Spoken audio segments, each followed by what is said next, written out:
अस्तु भगवान। मैं हम सब की तरफ से निवेदन करूंगा, पर एक छोटी सी जो आपसे कुछ सीखा है उसी के तर्ज पे मैं कि शुभ कर्मों का उदय आया है, शुभ कर्मों का उदय आया है, अद्वितीय अवसर पाया है, पापों ने खूब सताया है, मिथ्यात्व ने खूब डराया है, पापों ने खूब सताया है, मिथ्यात्व ने खूब डराया। हो विनय श्री माता जी, हो विनय श्री माता जी, आप सन्मार्ग दिखाओ जी। जीवन है पानी की बूंद कब मिट जाए, ओ जीवन है पानी की बूंद कब मिट जाए।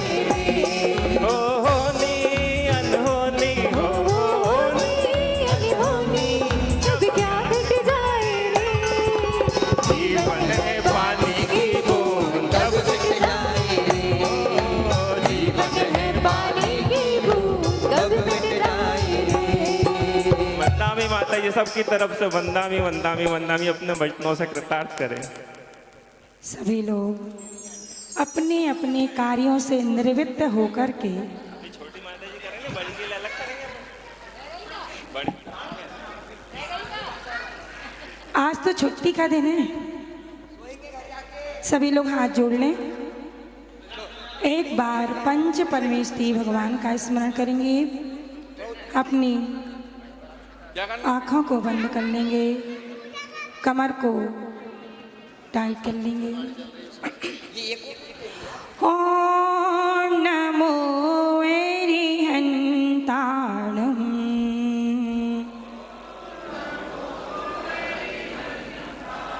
ओम नमो सिद्धाणम्,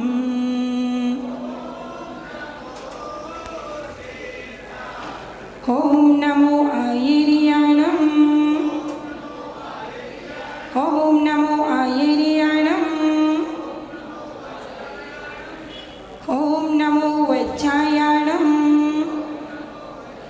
ओम नमो लोये सवसाहुणम्,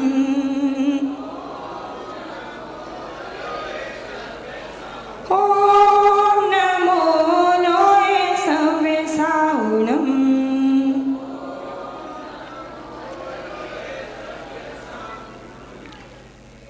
आपने आप को आप में वर लिया, चेतना को स्वयं ही प्रखर कर लिया।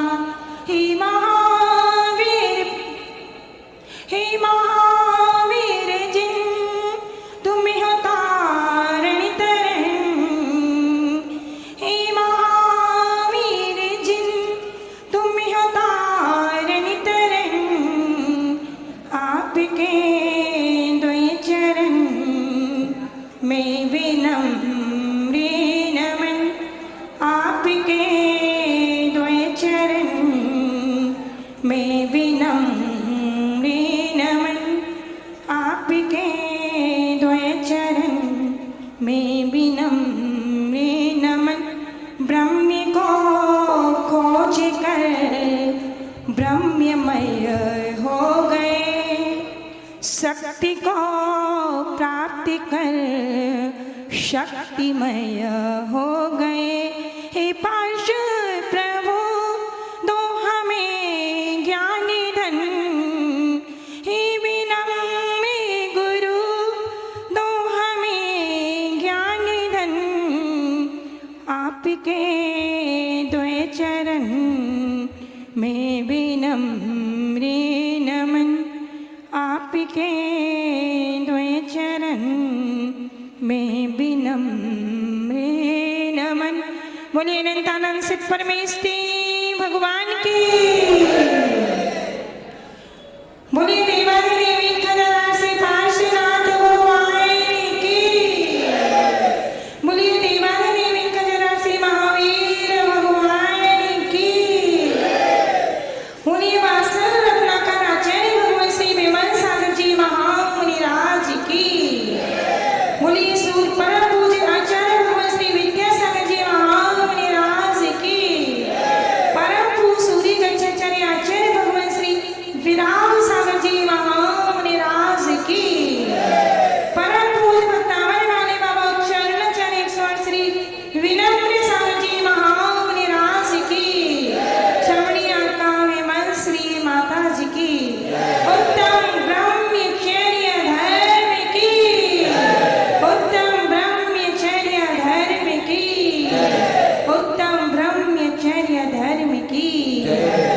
बोलिए ऐसा में जैन धर्म की जय। बोलिए सपने आरिका 105 बनेश्वरी माता जी की जय। आरिका संघ की जय।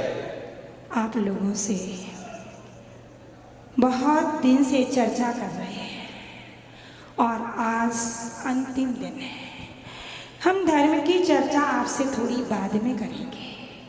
पहले तो आपकी अपनी ही चर्चा कर लेते हैं कि जो आप रोज रोज करते हैं, रोज रोज करके हमें दिखलाते हैं कि हम क्या कर रहे हैं।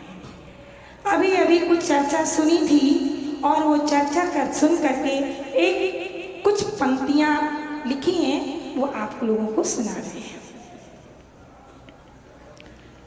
आजकल के भक्त मंदिर में आते हैं। आजकल के भक्त जिनके पास होता है वक्त कम, ऐसे कम भक्त आजकल के कम भक्त मंदिर में आते हैं, पूजन खूब रचाते हैं। मंदिर में आते हैं, पूजन खूब रचाते हैं और मुक्ति की भावना बांटते हैं और मुक्ति की भावना बांटते हैं और कहते हैं क्या, ध्यान से सुनना, कोई बातें नहीं करना, क्योंकि आज यही बता रहे हैं। जय जय नाथ परम गुरु हो, जय जय नाथ परम गुरु हो। चाय मिले तो सब सुख हो, दूध मिले तो नहीं कछु हो। जय जय नाथ परम गुरु हो।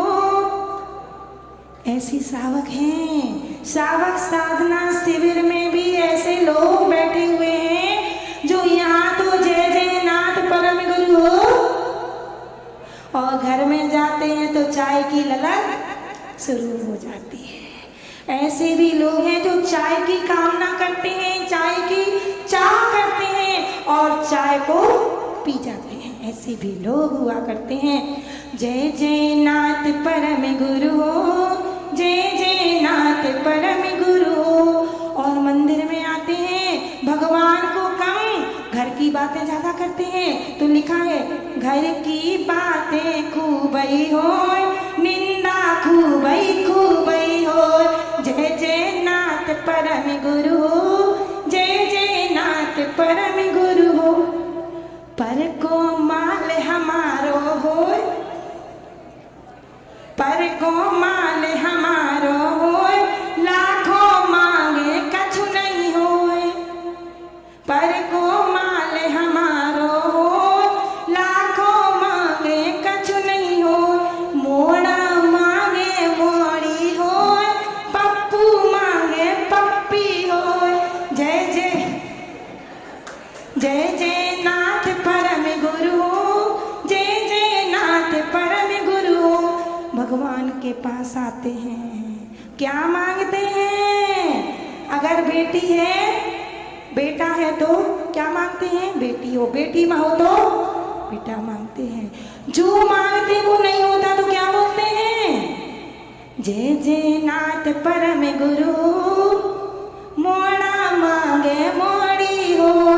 भगवान के पास आते, भगवान एक बालक हो जाए, एक बालक की कमी है, एक बालक हो जाए और क्या होता है? बालिका हो जाती है, तो हम दुखी हो जाते हैं। फिर आगे कह रहे हैं, क्या कह रहे हैं? ध्यान से सुनना। बातें करतई माला होए, बातें करतई माला होए, माला फेरत मस्ती होए। जय जय नाथ परम गुरु, जय जय नाथ परम गुरु। और कुछ लोग तो माला फेरते फेरते,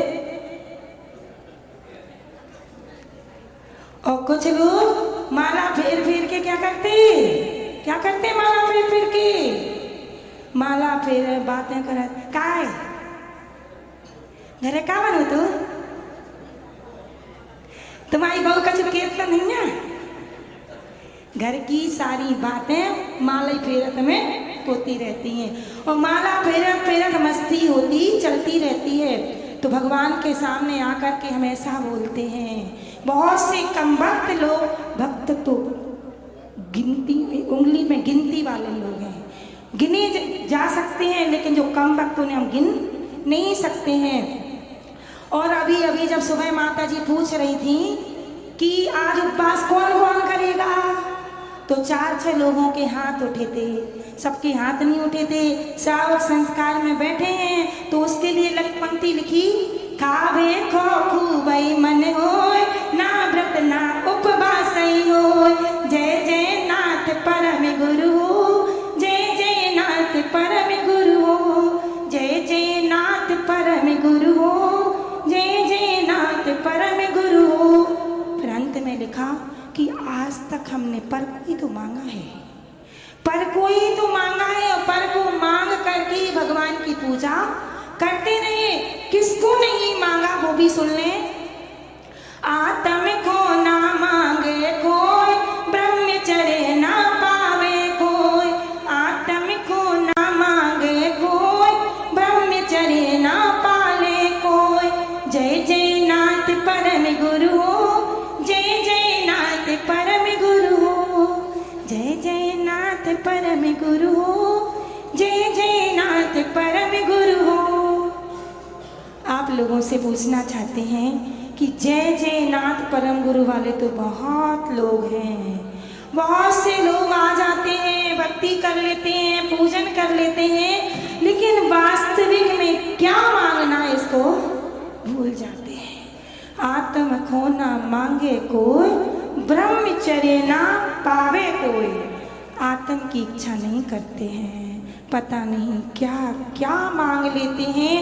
आज हमें इनकी चर्चा नहीं करनी है, ना घर की बात करना है, ना दुकान की बात करना है, ना बाजार की बात करना है, ना व्यापार की बात करना है, ना दिन की बात करना है, ना रात की बात करना है। बात तो बस इतनी सी करना है, ब्रह्मचर्य उत्तम ब्रह्मचर्य धर्म की बात करना है। बात तो बस उत्तम ब्रह्मचर्य व्रत क्या है, बस इसकी ही बात करना है। तो ब्रह्मचर्य क्या है? अभी तक हम सभी लोगों ने 9 दिन निकल चुके हैं।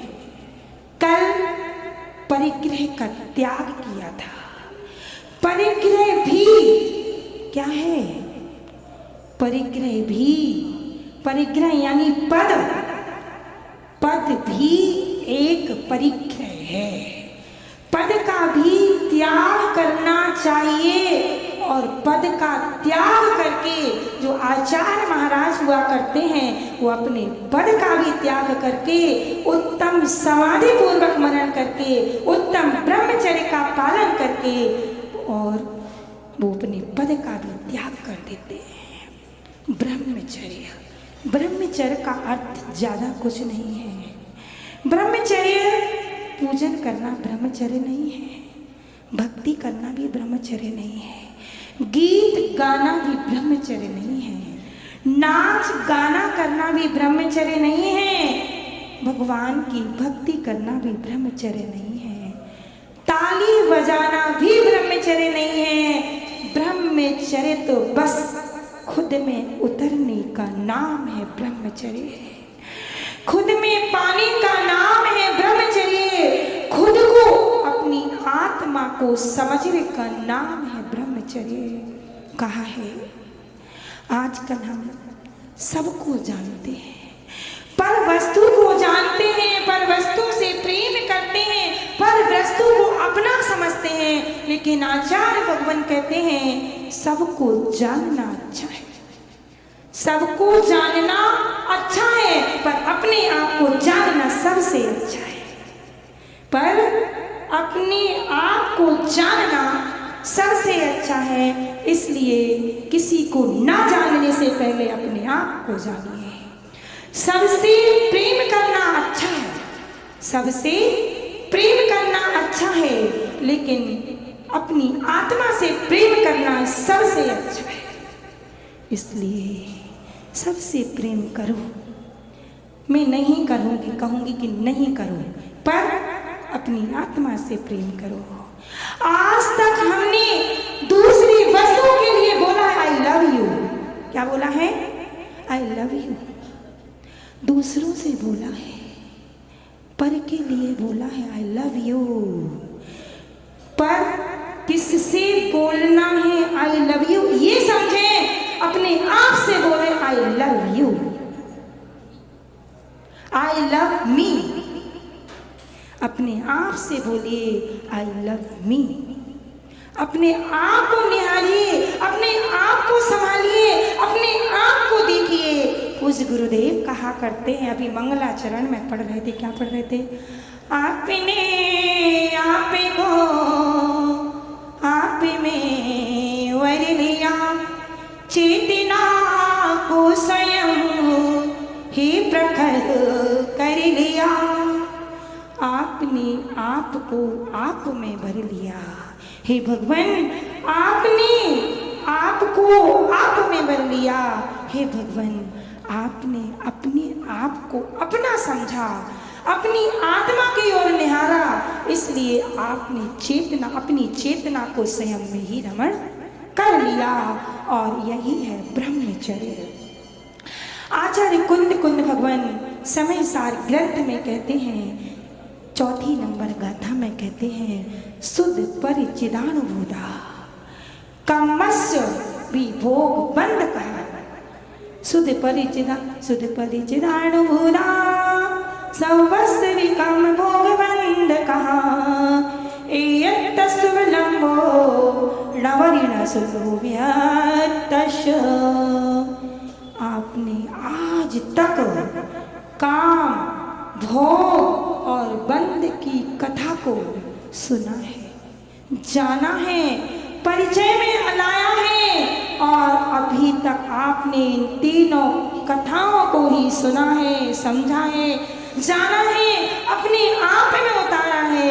बस मात्र एक आत्मा की चर्चा को न सुना है, ना जाना है, ना निहारा है, ना समझा है, ना अपने आप में उतारा है। मात्र एक ब्रह्म स्वरूप की चर्चा को यदि सुन लिया होता तो ये सारी चर्चा को आपको करना ही नहीं पड़ता है, उसकी तरफ आपने देखा ही नहीं है। जिसने खुद को देखा है वही ब्रह्म की रेखा है। जिसने खुद को देखा है ब्रह्म की रेखा है। जिसने खुद को देखा है वही ब्रह्म की रेखा है। एक अनुभव का लेखा है, एक अनुभव का लेखा है। खुद को नहीं समझ पाए वो गैरों में भरमाए। खुद को नहीं समझ पाए वो गैरों में भरमाए। निज में जो आए हो, निज में जो आए वो सब कुछ पाए। जीवन है पानी की बूंद कब मिट जाए रे। जीवन है पानी की बूंद कब मिट जाए रे। हानि अनहानि हो, हानि अनहानि क्या घट जाए रे। जीवन है की बूंद कब मिट जाए रे।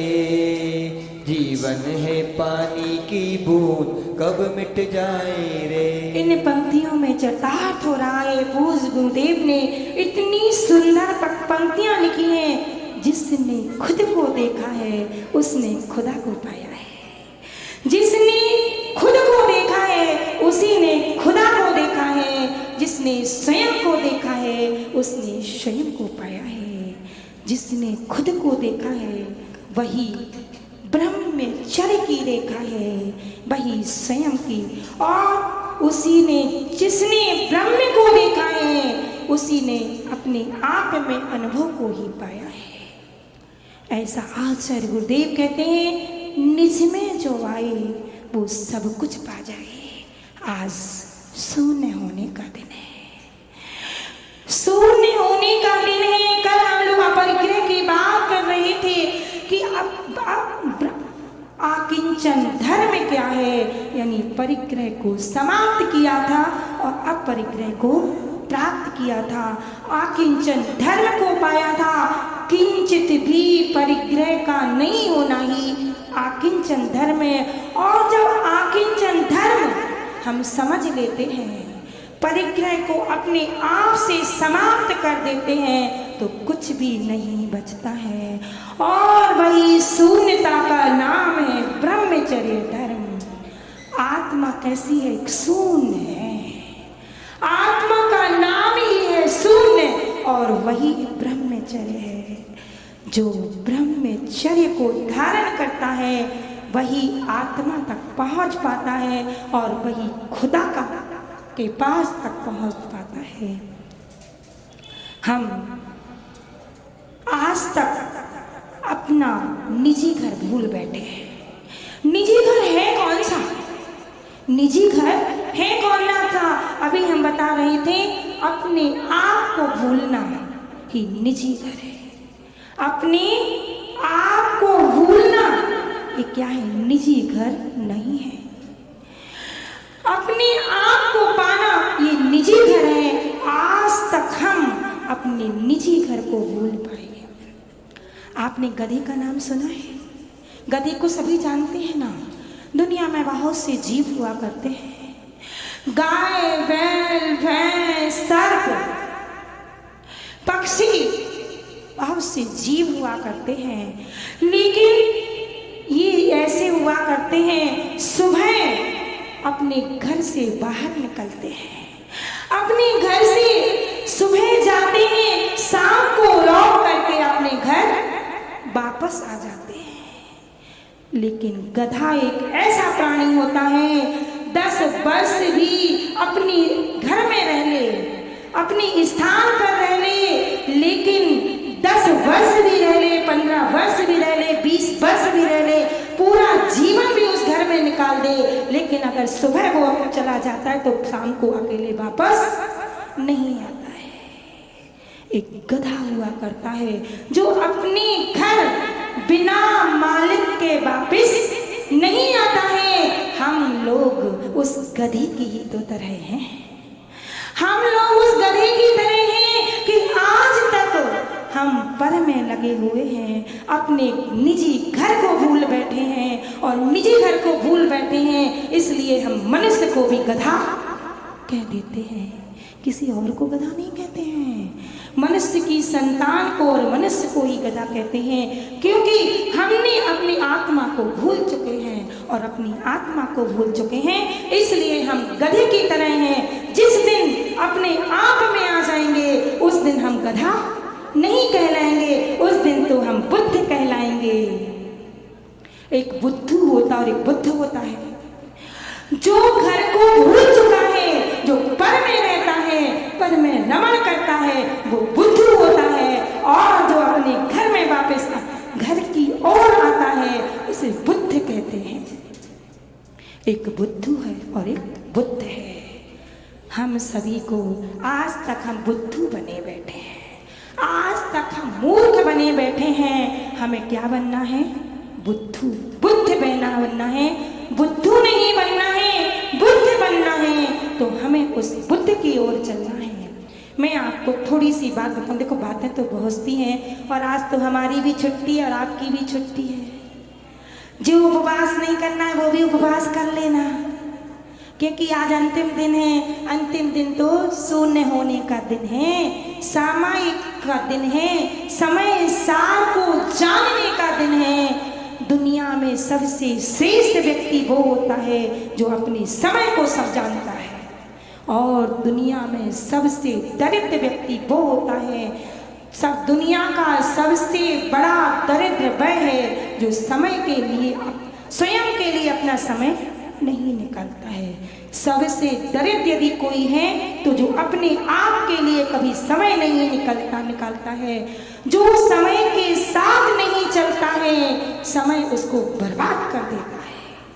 जो समय के साथ नहीं चलता है, समय सार को नहीं समझता है, समय को समझ करके अपने आप को नहीं जानता है, वो समय भी उसको बर्बाद कर देता है। और हम सभी लोग अनादिकाल से उस समय को बर्बाद कर रहे हैं कि नहीं कर रहे हैं? क्योंकि आज तक हमने समय सार को नहीं समझा है, समय सार को नहीं पाया है, समय सार को नहीं जाना है। इसलिए हमने आज तक उस समय सार को न समझ करके समय को बर्बाद किया है। हमने अब ब्रह्म को समझा है, ब्रह्म को नहीं समझा है। अब माता जी आपको भी बताएंगी अब ब्रह्म किन किन कारणों से होता है। बहुत सी ऐसी चीजें हुआ करती हैं जिससे अब ब्रह्म होता है और हमारा ब्रह्मचर्य समाप्त होता है, हम अपनी सील को नष्ट कर देते हैं। बहुत से कारण हुआ करते हैं, वो कारण आपको माता जी बताएंगी क्योंकि हमारा समय हो रहा है। कहा है अब ब्रह्म की शक्ति व्यक्ति को शैतान बना देती है, अब ब्रह्म की शक्ति व्यक्ति को शैतान बना देती है, अब ब्रह्म की शक्ति व्यक्ति को हैवान बना देती है, अब ब्रह्म की शक्ति व्यक्ति को हैवान बना देती है। ब्रह्मचर्य को समझो बंधु, ब्रह्मचर्य को समझो बंधु, क्योंकि ब्रह्मचर्य की भक्ति इंसान को भगवान बना देती है, क्योंकि ब्रह्मचर्य की शक्ति इंसान को भगवान बना देती है। मैं आपसे कुछ बस 2 और 3 मिनट में अपनी बात कहूंगी कि हमने ब्रह्मचर्य को धारण किया, किस स्थिति और परिस्थिति में धारण किया। पूज्य आचार्य विराग सागर जी गुरुदेव जब 95 में ललितपुर चातुर्मास कर रहे थे, उस समय कहते हैं ना, जैसे कि अभी कल्याण मंदिर का शिविर लगा और कल्याण मंदिर का शिविर लगा, उसमें बहुत भक्ति हुई और समझा कि संसार ऐसा है, संसार असार है, बहुत सी चीज़ों को समझा। ऐसे ही पूज्य गुरुदेव को जाना समझा और गुरुदेव की जो मुस्कान हुआ करती थी, उस मुस्कान को देख के मैं फिदा हो गई, उस मुस्कान को देख करके मैं फिदा हो गई। और फिदा हो गई तो ऐसी फिदा हुई कि उस समय तो समझते भी नहीं थे कि ब्रह्मचर्य क्या होता है, जानते भी नहीं थे, क्योंकि 12 पहले आजकल के बच्चों को तो पढ़ाया जाता है, समझाया जाता है, बहुत इन चीज़ों में बहुत समझदार होते हैं, हम तो ना समझदार थे। आजकल के बच्चों को तो इन चीज़ों में ज़्यादा रुचि होती है कि अब ब्रह्म में कौन कौन सी चीज़ें हम पहनें, क्या करें, कौन सा श्रृंगार करें, कैसे हमारे सील का नाश हो, ये सब ये आजकल के बच्चे समझते हैं। पर हम तो जानते नहीं थे ब्रह्मचर्य क्या होता है। और जब चातुर्मास समाप्त होने लगा, चातुर्मास चल रहा था और उस समय हमारे घर में चौका लगा तो हमने एक संकल्प किया, जिस दिन पूज्य गुरुदेव के हमारे घर में आहार होंगे उसी दिन हम ब्रह्मचर्य व्रत धारण करेंगे।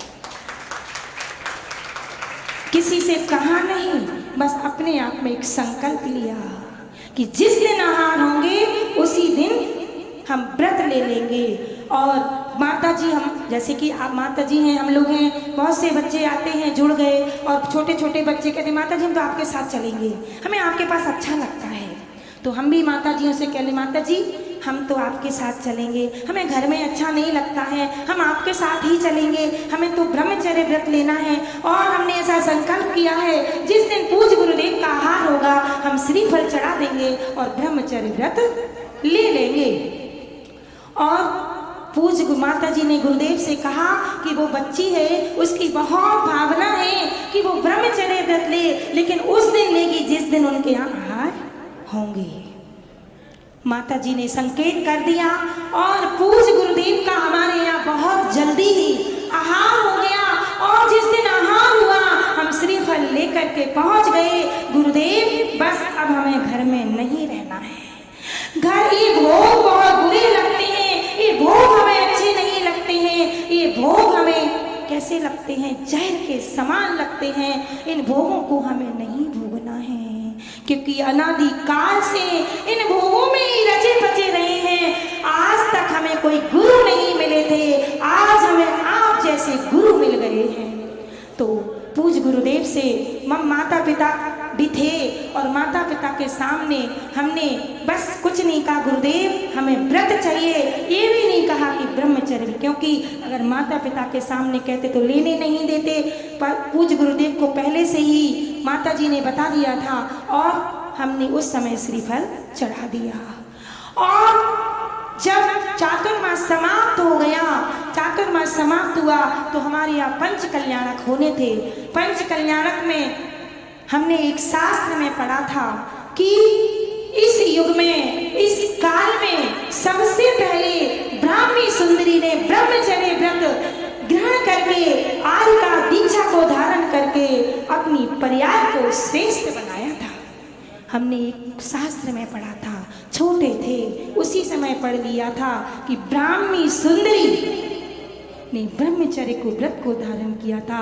तो मेरे मन में भी ये भावना आई थी, मैं भी ब्राह्मी सुंदरी बनकर आजीवन ब्रह्मचर्य व्रत को धारण करूंगी और अपने स्त्री पर्याय को सफल करूंगी। और स्त्री पर्याय को सफल करके हम मुनि बन करके, अगली पर्याय में मुनि बन करके अपने कर्मों को नष्ट करके मैं भी मोक्ष को प्राप्त करूंगी, ऐसी भावना थी।